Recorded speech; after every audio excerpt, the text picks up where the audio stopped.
The Meddari survey ship patient accounting had been mapping dead space for 19 years when it found the light.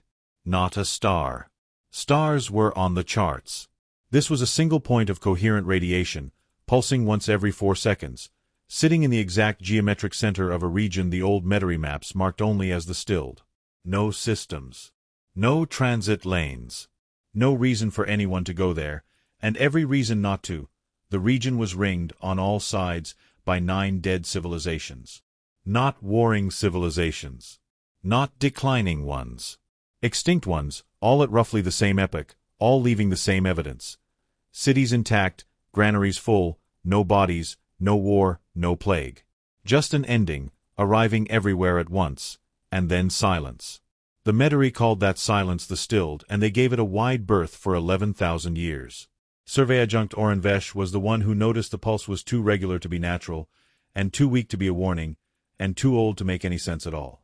Carbon on the emitter housing dates the struck 1,000 years, she told the ship's council, into empty space. I am here. I am here. I am here. The council was quiet. That is not a distress call, said the ship mother finally. No, Oren agreed. A distress call asks you to come. This one is just marking a place, like a stone over a grave. She hesitated. Or a lock, with the keyhole facing out, so you can always find it again. They voted to approach. 19 years in the dark makes a crew hungry for anything, and the beacon was, at least, not dead. It was the first thing in the stilled that wasn't. The structure was a spire. At the spire's waist, where the metal was thickest, there was a seam. And behind the seam, the Meddari instruments found a cavity, and inside the cavity, pressure, an enormous, patient pressure, the way you can feel a held breath in a room before you can hear it. Something was on the other side of that door. Something the door was keeping out, or keeping in, and the beacon had been faithfully announcing the location of that door for 12,000 years so that everyone in the galaxy would know exactly where it was. Oren didn't like that. If you build something to keep a danger contained, you hide it. You don't put a light on top. Unless the light is not for the danger. Unless the light is for the ones who might, one day, come to take over the watch. There was writing on the door. It had been machine-cut, deep enough to survive 12,000 years of micrometeorite scour, in a script no Meddari database recognized. Oren fed it to the ship's translator, and the translator did something it had never done before. It returned a full match, instantly, from an archive nobody had opened in living memory. The Compact's oldest linguistic record. A dead script, catalogued once, from a single fragment, and marked. With a note that had been copied and Recopiedaliv knew who first wrote it. Nobody in the Patient Accountings Council had ever met a human. Humanity was a footnote. A minor compact species from a wet green world, 3 seats on committees no one attended, a merchant fleet that hauled ceramics and complained about tariffs. Harmless. Pleasant. Even. The Meddari had traded with them for spun textiles and thought no more of it than you think of the people who make your shoes. But the door was human. 12,000 years old, and human. And humanity, as far as anyone knew, had been throwing pottery on a riverbank 12,000 years ago. There's an error, the ship mother said. The dating is wrong, or the archive is wrong. The archive is wrong about a lot of things, Oren said slowly. But it is very precise about this door. It has a procedure for this door. She turned the display. There is a second note. It's an instruction. For anyone who finds the spire and reads the first note. We are 19 years from anywhere, she said. Signaling Earth would take a decade for a reply. And there is a door in front of me, in a graveyard of 9 civilizations, that someone went to enormous trouble to warn me about. She was quiet a moment. I want to know what killed the stilled. Oren felt something cold move through her. The door is the answer to that question, she said. The door is literally the answer. Someone put 9 dead civilizations worth of proof around it, and a beacon on top, and a note in the oldest language we have, and every single one of them says the same thing. She met the ship mother's eyes. Don't. They opened it anyway. Not out of malice. Not even out of greed. Out of the oldest reason there is, because it was closed, and they were there, and 19 years is a long time to be curious. 4. The door did not resist. That was the terrible part. Oren would think lad been waiting, not to be forced, but to be chosen. As if the whole point had never been tea. The point was that you had to decide to open it, knowing everything, having read every warning, and do it anyway. The lock wasn't on the door. The lock was on the reader. Behind the seam there was no monster. There was a chamber, and in the chamber there was a single seat, and in the seat there was a figure, and the figure had been dears and had not decayed at all, because the chamber had held it in a stillness deeper than cold. A human, old, by the lines of the preserved face, wearing something that was not a uniform and not a robe, the clothing of a person who was both a soldier and a keeper of a temple. And when the door opened, the chamber woke. Not the corpse. The chamber. Light ran up the walls in veins. A voice spoke in the human script spoken form, and Patient Accounting's translator caught it a half-second behind, so the Meddari heard it twice, first as sound, then as meaning, like an echo running backward. You opened it, the voice said. It was not angry. It was unbearably tired. You read the warnings and you opened it. Good. Then you're the kind we were waiting for. The careful ones never came. Only the curious ones ever come this far. Who are you? The shipmother asked. A recording. The man is dead. He was the last of the watch. He asked to be left here so that the door would always have a face. The light pulsed. You want to know what stilled the 9. So did we once. We found it the same way you found us. We opened a door we'd been told not. Oren's hands had gone very still on her console. 12,000 years ago, the voice said, something came out of the deep between galaxies. It did not conquer. It did not speak. It unwrote. It moved through the local cluster, and where it passed, the living simply stopped. No bodies, because it did not kill.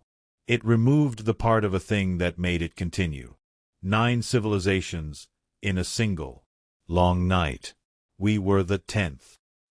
The recording told it plainly, the way you tell yourself many times to stay sane. Humanity, 12,000 years ago, had been the 10th species in the path of the unwriting. Younger than the 9. Smaller.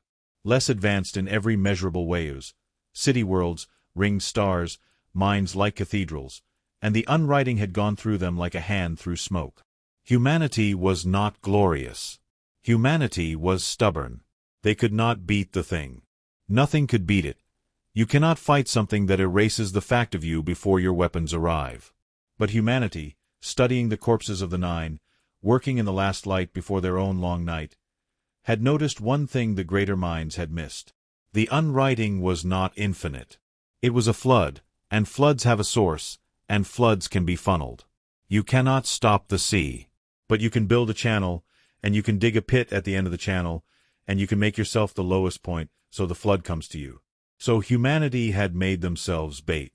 They built a spire, not a weapon, a drain, and they made it the single most tempting, most conspicuous, most findable thing in the region, a lock with a keyhole facing out, and they drew the entire flood of the unwriting into it, and then they closed it with the flood inside, and one human sitting in the seat holding the door shut with the only thing the unwriting could not erase, which was a choice made freely and held forever. It's still in there, the voice said. Behind past this one.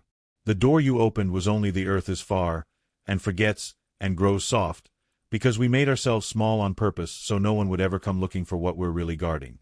But the door still needs a keeper. So we left a light. Not to bring the flood. To bring someone. Someone curious enough to come, and careful enough to have read every warning and understood it, and brave enough to open the first door anyway. The light turned, somehow, toward Oren, toward the whole small Meddari crew, 19 years in the dark, who had come to a graveyard because it was the only thing still shining. You came, the voice said. You read. You understood. You opened it anyway. That is the whole test. That was always the whole test. Will you take the watch? 6. They signaled Earth after all. It took 11 years for the answer to come, and when it came it was not a fleet, and it was not a reprimand, and it was not thanks. It was a single ship, small and old and unarmed, and a single human, and a set of instructions for the maintenance of a door that must never, under any circumstance, be allowed to fail. The human's name was Delgado, a family name, the human said, that had held watches before, on other doors, in other dark places, more than the human cared to count. She looked at the Meddari, at the spire, at the beacon still, faithfully pulsing I am here, and as I did not expect. She thanked them. We got soft, she admitted. You were right to be worried when you read that. We hid ourselves so well we half forgot what we were hiding. 100 generations of pretending to be nobody, and you start to believe it. She looked at the door. But we never let a light go out. Not one. In 12,000 years, not one door has ever been unwatched, because there was always someone curious enough to follow a light into the dark. She almost smiled. This time it was you. Species in the galaxy had, alone and outmatched, walked toward the thing that ended worlds and volunteered to hold the door. Because the watch was never about being human, Delgado said. It's about being the kind of person who reads every warning, understands exactly what's on the other side, and steps forward anyway. Not because you're not afraid, but because someone has to, and you happen to be the one who came. She put her hand flat on the cold metal, beside the 12,000-year-old cut that said you are already too late. You came, she said. You're not too late. You're just in time. You always were. 7. The compact has a word now for what the Meddari found in the stilled. They had to make one. There was no existing Tetsa force which unright civilizations cannot possibly win, and chooses instead to make itself the bait, to become small and forgettable and patient for 12,000 years, so that the thing in the dark stays drained into a single spire with a light on top and a note that says don't, knowing all the while that the only lock that ever worked was a person willing to stay. The word is not in any human language. Humanity never named it. When Oren Vesh, years later, asked Delgado what humans called the thing they had done, the human thought about it for a long moment, standing under the pulse of the oldest lighthouse in the galaxy. We don't have a word for it, she said. We just call it the watch. Then, after a while, quieter. Maybe you should be the one to name it. You're keeping it now, too. The beacon pulsed. I am here. I am here. I am here. And this time, someone was.